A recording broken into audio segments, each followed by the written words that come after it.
She thought it was just a dying animal bleeding out in the brutal winter snow. But when the massive black beast she saved shifted into the most ruthless alpha king the North had ever seen, Eleanor realized her quiet life was over. Now, the monster refuses to let her go. Historical records from the harsh winter of 1,438 inches, the Northern Territories speak of a frost so deep it shattered stones and froze rivers to their beds. In the secluded village of Oakhaven, survival was a daily war against the elements. Eleanor Caldwell knew this war better than anyone. At 24, she was the village apothecary, living in a drafty, isolated cabin on the very edge of the Whispering Woods. The villagers tolerated her because she possessed the medical knowledge of her late father, Dr. Arthur Caldwell, but they kept their distance, whispering that a woman living alone in the forest must be dealing in dark arts. The truth was far less supernatural, yet far more grueling. Eleanor spent her days chopping her own wood, hunting her own game, and foraging for medicinal herbs beneath the thick blanket of snow. It was during one of these desperate foraging runs, seeking winterbane root for a village child's fever, that the trajectory of her life violently shifted. The forest was unnaturally silent that afternoon. The usual chatter of squirrels and the harsh cries of winter crows were absent. Instead, the air was heavy with the metallic, undeniable scent of fresh blood. Eleanor pulled her wool cloak tighter around her shoulders, her breath pluming in the freezing air, and followed the crimson trail painted across the pristine white snow. The blood drops were massive, suggesting an animal of incredible size. Her father's old hunting knife felt woefully inadequate in her trembling grip, but curiosity and a healer's instinct drove her forward. She found him at the base of a hollowed-out ancient oak. Eleanor gasped, dropping her basket of herbs. It was a wolf, but a creature born of nightmares and legend. He was the size of a draft horse, with a coat the color of midnight, and a massive broad chest that was currently heaving with agonizing shallow breaths. But it wasn't his sheer size that made Eleanor's blood run cold. It was the weapon protruding from his side. A thick, silver-tipped crossbow quarrel was buried deep between his ribs, just inches from his heart. The beast's golden eyes snapped open as she approached. They were not the wild, unthinking eyes of a feral animal. They held a terrifying, piercing intelligence. A low, guttural growl vibrated through the clearing, shaking the snow from the branches above. "Easy," Eleanor whispered, falling to her knees despite the predator's warning. "I am not here to kill you. Whoever did this, they are not far. You will freeze or bleed to death before nightfall."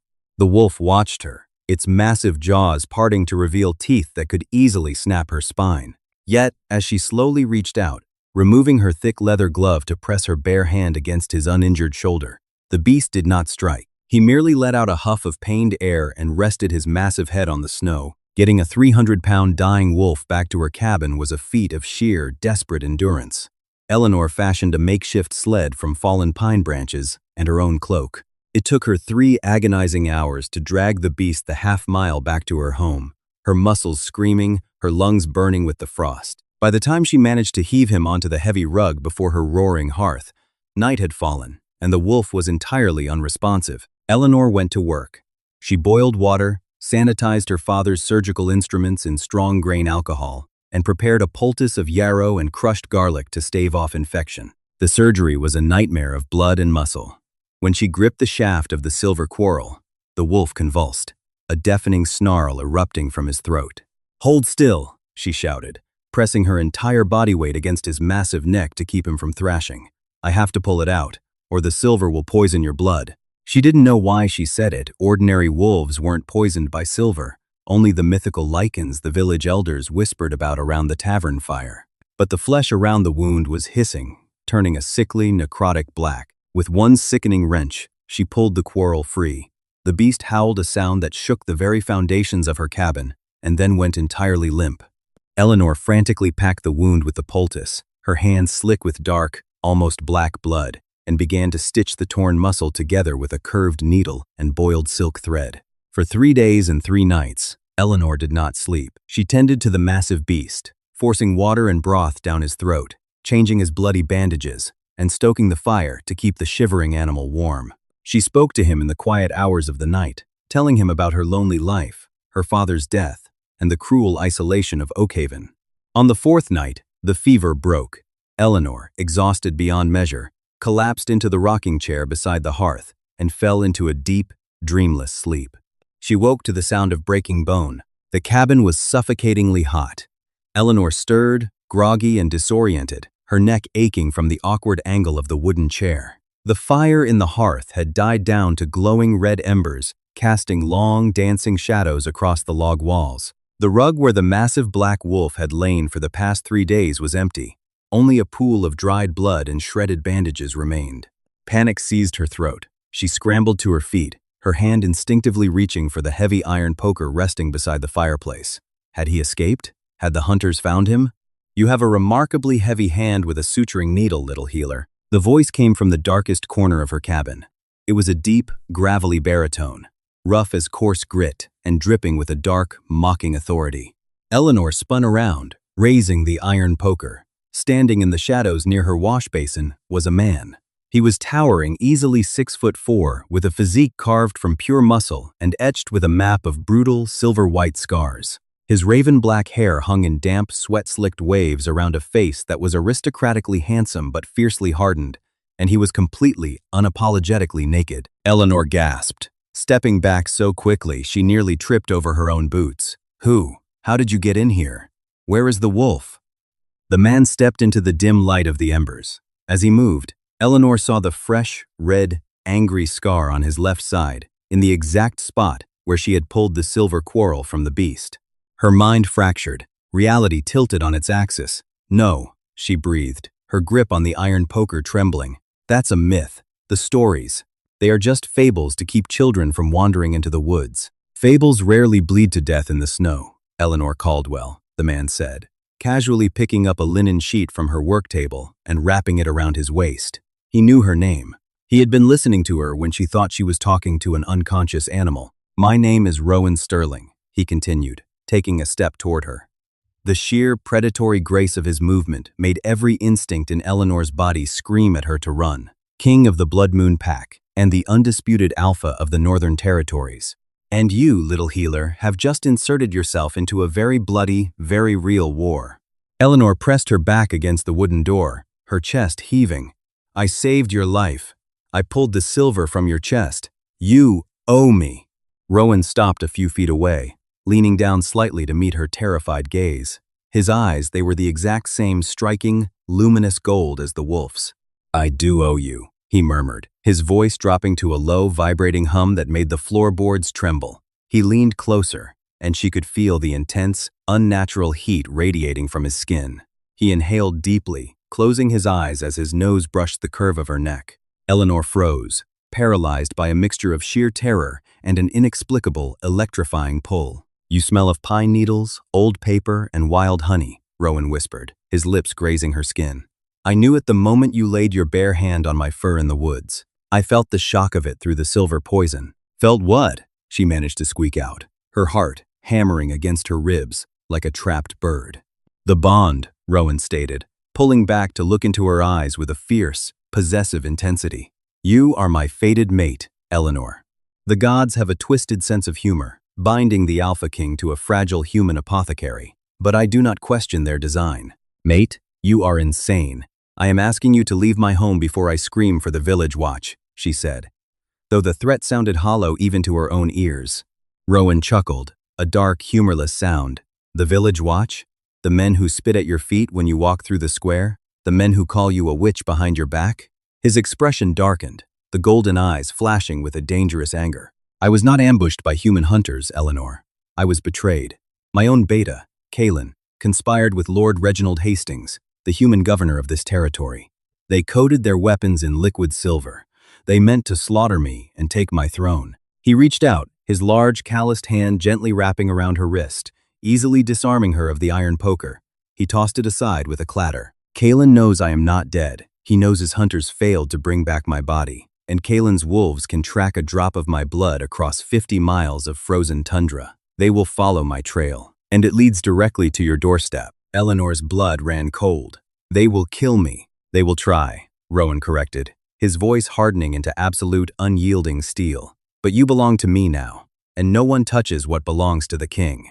The reality of Rowan's warning materialized faster than Eleanor could have ever anticipated. It was noon the following day, when the baying of hounds shattered the quiet of the snow-laden forest. Eleanor was at the stove, boiling a stew of root vegetables and dried venison. Rowan was seated at her small wooden table, wearing a pair of her late father's old trousers which barely fit his massive frame, and meticulously sharpening a hunting knife he had found in her tool shed. He was still pale, the silver poisoning taking a heavy toll on his supernatural healing, but the aura of lethal danger around him had not diminished. At the sound of the hounds, Rowan froze. His head snapped toward the window, his golden eyes narrowing. "They are here." "Who?" Eleanor whispered, panic gripping her chest. "Reginald's soldiers, and 2 of Kaelin's trackers. I can smell their foul rot from here." Rowan stood, his muscles tensing. "Hide in the cellar. If I hide, they will tear this cabin apart looking for you," Eleanor argued, her mind racing. "They know I live here. If they find a locked cellar, they will burn the cabin down with us inside." A loud, aggressive pounding shook the heavy oak door. "Open up in the name of Lord Hastings," a harsh voice barked from outside. Rowan looked at Eleanor, his jaw clenched tight. "If they hurt you, I will slaughter every man out there. Silver, be damned." He melted back into the shadows behind the large stone hearth, effectively disappearing into the gloom of the cabin. Eleanor wiped her trembling hands on her apron, took a deep, steadying breath, and unlatched the door. 3 heavily armed human soldiers stood on her porch, their chainmail glinting dull beneath their heavy winter cloaks. Behind them, holding the leashes of 2 massive snarling mastiffs, stood a man whose face was obscured by a thick cowl. Eleanor immediately noticed the man in the cowl wasn't shivering like the human soldiers. He was Kaelin's tracker, a werewolf in human skin. "Can I help you, gentlemen?" Eleanor asked, keeping her voice incredibly steady despite the terror threatening to choke her. The lead soldier, a burly man with a nasty scar across his nose, sneered at her. "We are tracking a dangerous beast, a black wolf of unnatural size. It wounded several of the Lord's men 3 days ago. Our hounds tracked its blood trail to your property." "I haven't seen any wolves," Eleanor lied flawlessly. "I am an apothecary. I keep to myself. If a wounded animal passed through, the blizzard must have buried its tracks by now." The tracker in the cowl pushed past the soldiers, his nose twitching violently. He stepped into Eleanor's cabin, his eyes scanning the room. The mastiffs went absolutely berserk, straining at their leashes and barking frantically at the bloody rug Eleanor hadn't had time to scrub completely clean. "She lies," the tracker hissed, his voice raspy and inhuman. He pointed a leather-clad finger at the dark stains on the floorboards. "The king's blood is here. He is here." The soldier drew his broadsword, stepping toward Eleanor with a malicious grin. "Looks like the village witch is harboring fugitives. Lord Hastings pays a high bounty for traitors, sweetheart. Where is the beast?" He reached out, his thick, mailed hand violently grabbing Eleanor by the throat, slamming her back against the wooden wall. She gasped, clawing at his armored wrist, her feet leaving the floor. "Tell me where." The soldier's sentence was cut brutally short. From the shadows, Rowan erupted like a force of dark nature. He didn't shift into his wolf form he didn't need to. He moved with blinding, supernatural speed. One massive hand clamped onto the back of the soldier's helmet, and with a sickening crunch, Rowan twisted the man's neck, dropping his lifeless body to the floor before the soldier even realized he was dead. Chaos erupted. The remaining 2 soldiers shouted, swinging their swords. The tracker dropped the leashes of the hounds, drawing a pair of silver daggers. Rowan ducked a wild sword swing, burying his hunting knife to the hilt in the second soldier's chest. The mastiffs lunged, but Rowan caught the first one mid-air, hurling it through the glass window, and kicked the second one so hard its ribs caved in. But Rowan was still weakened from the silver. The tracker lunged, slashing his silver dagger across Rowan's forearm. The Alpha King roared in pain, the silver searing his flesh like acid. Eleanor, refusing to be a helpless victim, grabbed the iron fire poker. As the tracker raised his dagger to plunge it into Rowan's back, Eleanor swung the heavy iron rod with all her might, cracking the tracker across the back of his skull. The werewolf stumbled, dazed. Rowan didn't hesitate. He grabbed the tracker by the throat, his golden eyes blazing with a terrifying, demonic fury, and snapped his neck with a brutal twist. Silence fell over the cabin, save for the heavy, ragged breathing of the Alpha King and the crackle of the hearth. The floor was slick with blood. 3 men lay dead in her home. Eleanor dropped the poker, her hands shaking violently. She looked at the carnage, the reality of her shattered life crashing down upon her. "Oh my God, I can't stay here. I can never stay here again." Rowan turned to her. He was bleeding from the silver cut, his chest heaving. He walked over to her, his large hands gently cupping her face, forcing her to look away from the dead bodies and up into his golden eyes. "No," he said softly, yet with absolute authority. "You cannot. They know your face. Hastings will brand you a traitor. Kaelin will hunt you to get to me." "Where do I go?" she whispered, a tear finally escaping her eye. Rowan pulled her flush against his solid, burning chest. "With me. To the Blood Moon stronghold in the high mountains. I will protect you. But first, Kaelin's remaining scouts are in the woods. They will smell you on me. I must ensure they know you are untouchable." Before Eleanor could ask what he meant, Rowan tilted her head to the side, exposing the pale column of her neck. "This will hurt, my brave little healer," he murmured. "But it will save your life." His lips brushed her pulse point, sending a shiver down her spine. And then, his jaw locked, and his elongated canines pierced the flesh where her shoulder met her neck. Eleanor cried out, a sharp, white-hot pain lancing through her. But almost immediately, the pain was swallowed by a rushing, euphoric warmth. He wasn't tearing her throat out. He was injecting his venom, his scent, his claim into her very bloodstream, the mate mark. Rowan pulled back, licking the single drop of blood from her skin. His eyes were entirely feral now, glowing like twin suns in the dim cabin. "You bear the mark of the Alpha King," Rowan declared, his voice echoing with ancient, primal power. "Let the bastards come. We leave for the mountains." The journey into the jagged, ice-capped peaks of the northern mountains was a descent into a frozen purgatory. For 3 days, the sun remained hidden behind a thick, suffocating canopy of iron-gray clouds, unleashing a relentless barrage of sleet and snow. Eleanor would have perished on the first night had it not been for the monstrous, unnatural heat radiating from the Alpha King, and the strange, terrifying magic currently rewriting her biology.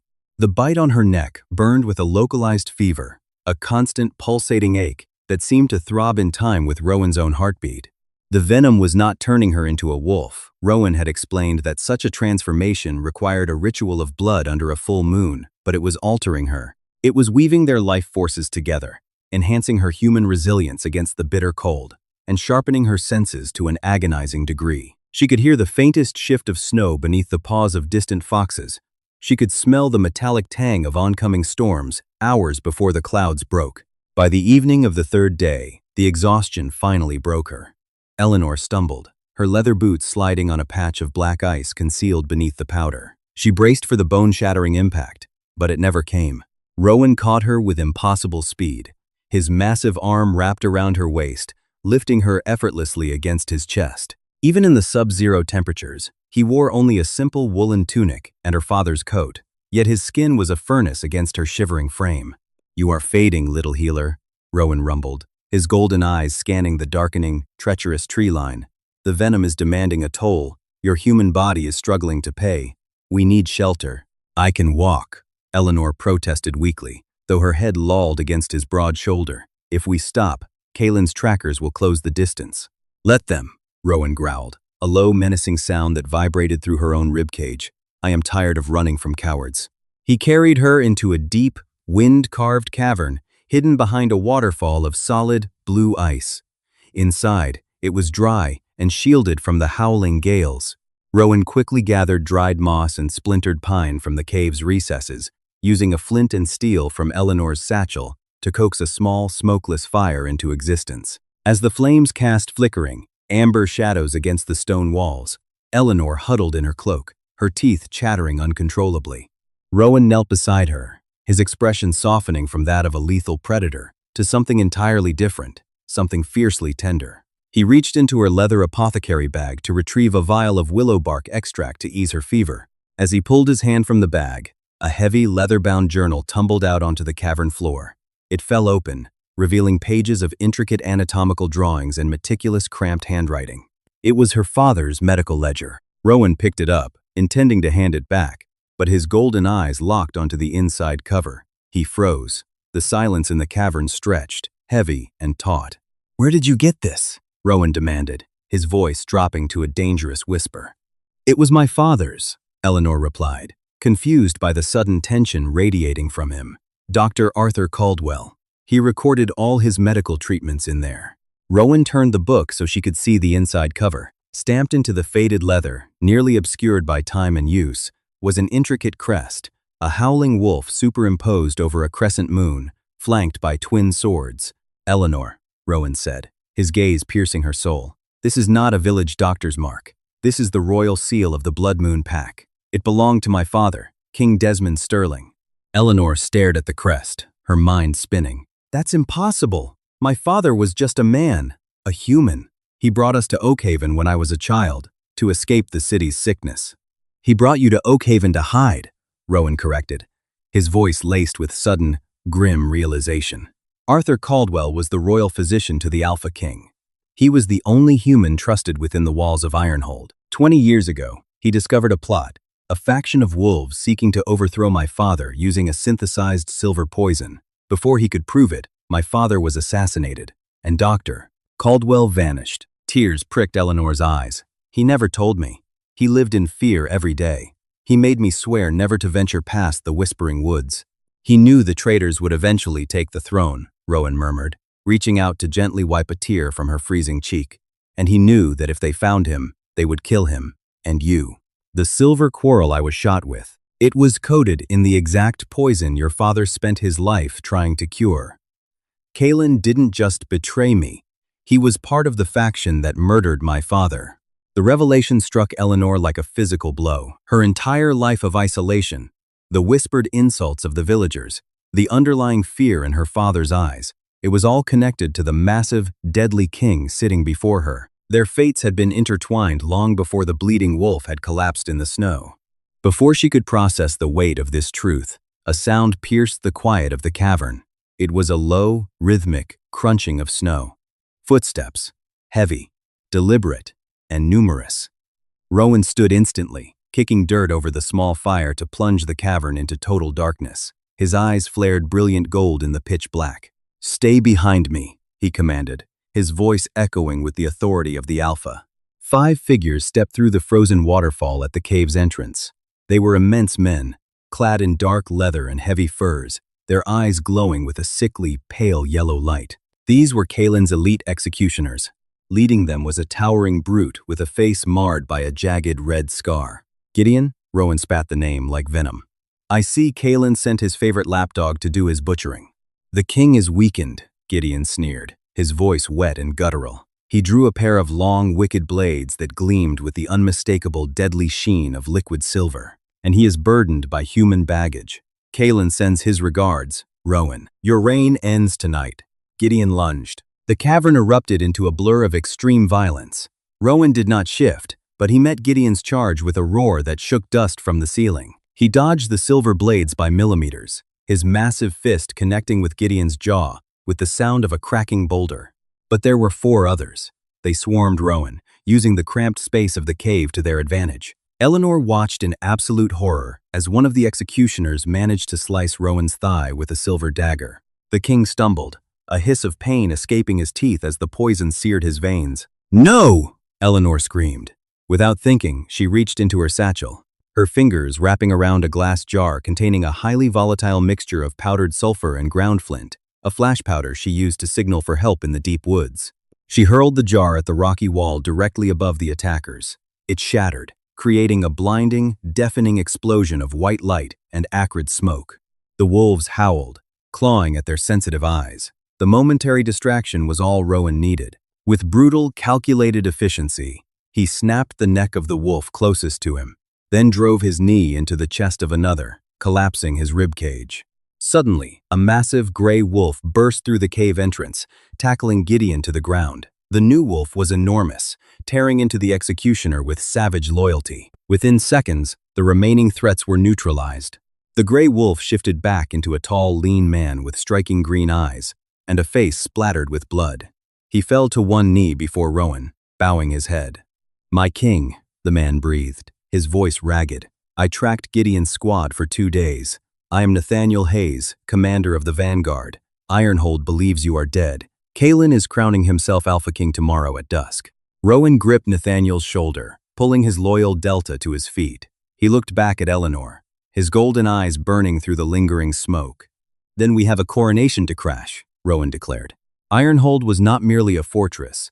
It was a monument to brutalist architecture carved directly into the sheer face of the highest mountain peak. Its walls were constructed of impenetrable black obsidian, and its towering spires pierced the low-hanging clouds like the jagged teeth of a leviathan. It took them 18 hours of grueling climbing to reach the hidden subterranean passageways Nathaniel knew of. By the time they breached the lower catacombs, Eleanor was running on pure adrenaline and the thrumming, electric energy of the mate bond.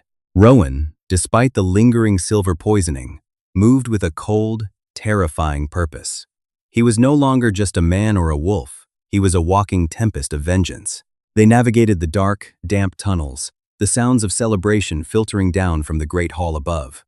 The thumping of tribal drums and the rowdy cheers of the pack echoed through the stone. "They celebrate a traitor," Nathaniel growled quietly, his hand resting on the hilt of his broadsword. "They celebrate who they believe is the strongest," Rowan corrected, his voice a dead, emotionless flatline. "Tonight, I will remind them what true strength looks like." He turned to Eleanor, his massive hands gently gripping her shoulders. "You stay here in the shadows of the gallery. When the violence starts, do not reveal yourself. Kaelin will use you against me." "I am not a fragile human anymore, Rowan," Eleanor said, looking up into his eyes. The bite on her neck flared hotly, a physical manifestation of her defiance. "My father died, trying to protect this pack. I will not hide in the dark." Rowan stared at her, a mixture of immense pride and deep fear warring in his golden eyes. Finally, he nodded once. "Stay high. Stay out of the blood spray." The great hall of Ironhold was a cavernous expanse lit by hundreds of roaring fire pits. Thousands of wolves in their human forms stood shoulder to shoulder, their attention fixed on the massive throne carved from the skull of an ancient, monstrous beast. Standing before the throne was Kaelin. He was draped in the royal crimson furs, a smug, arrogant smile plastered across his sharp features. Beside him stood Lord Reginald Hastings, the human governor, looking entirely out of place but wearing a greedy, calculating smirk. "For too long, we were led by a weak king," Kaelin shouted, his voice magically amplified to reach the back of the hall. Rowan Sterling cared more for human treaties than the supremacy of the wolf. "But his reign is over. I claim the throne of Ironhold, and with Lord Hastings' resources, we will conquer the lowlands." The crowd erupted into a deafening cheer. "You claim nothing, Kaelin," a voice boomed, shattering the cheers like glass. The massive oak doors at the back of the hall exploded inward, the heavy wood splintering into 1,000 pieces. Standing in the threshold, flanked by the howling storm outside, was Rowan Sterling. The silence that fell over the great hall was absolute.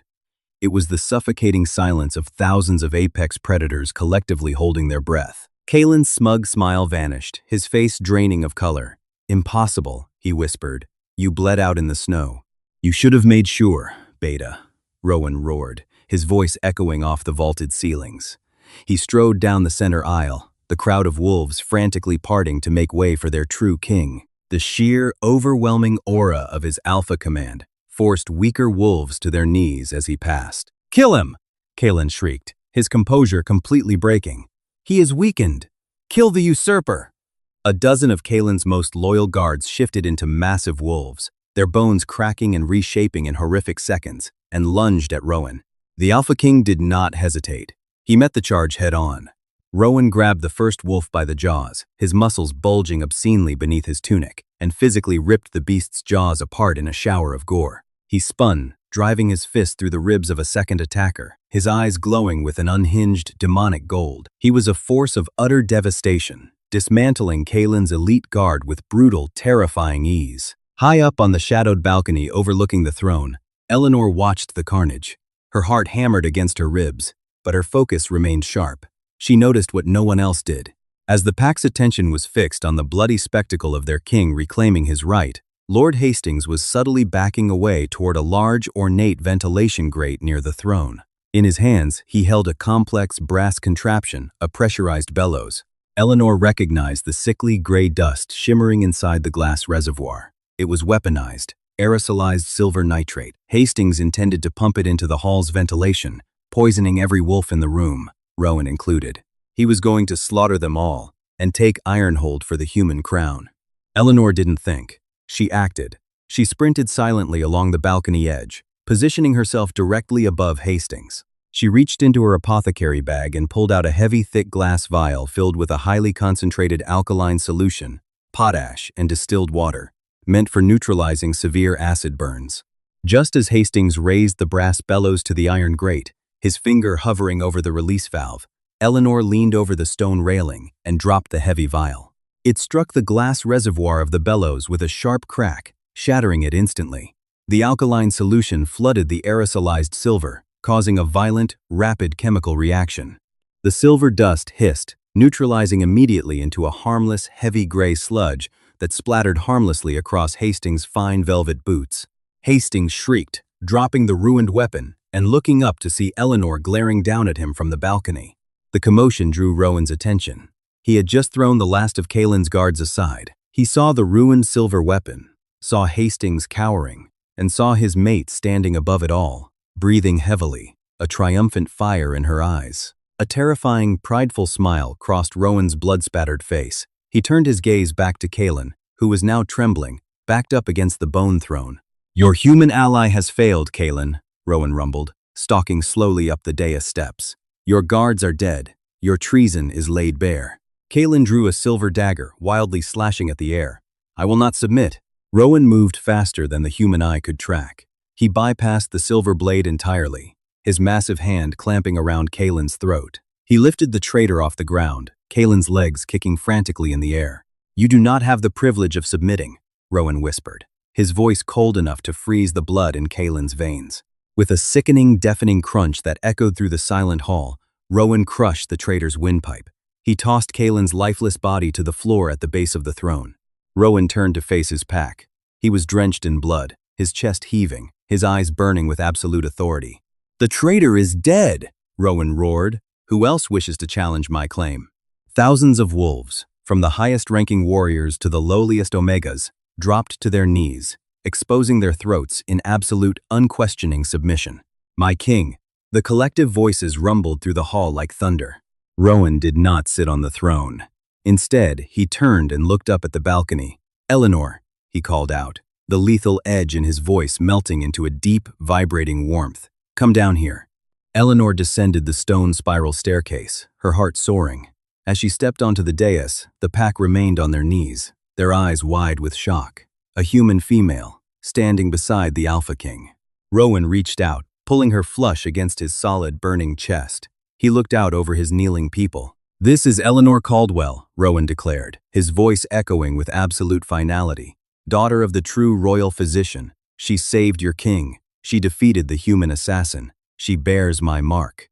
He turned his golden gaze down to her, a promise of eternal devotion burning in his eyes. "And she is your queen." Eleanor looked up at the monster she had saved in the snow, the ruthless king who had turned her world upside down. As he leaned down to capture her lips in a claiming, possessive kiss, she realized she was no longer a lonely apothecary hiding in the woods. She was exactly where she was meant to be. If the epic romance and brutal battles of Eleanor and the Alpha King left you breathless, don't let the story end here.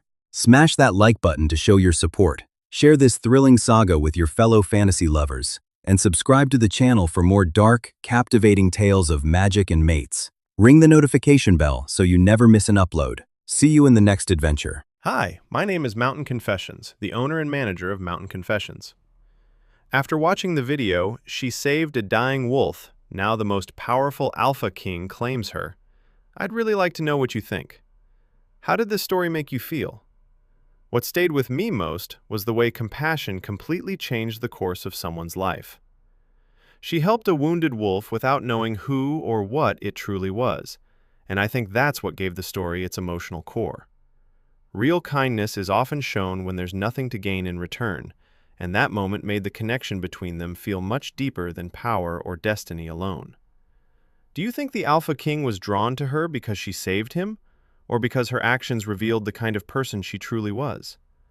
And why do you think stories about unexpected bonds and hidden identities connect so strongly with people emotionally?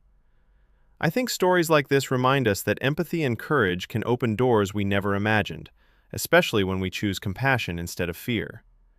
If this story stayed with you emotionally, I'd really love to hear your thoughts in the comments. And if you enjoy emotional Alpha King stories filled with loyalty, hidden power, and unexpected connection, feel free to like and subscribe, only if you'd like to see more.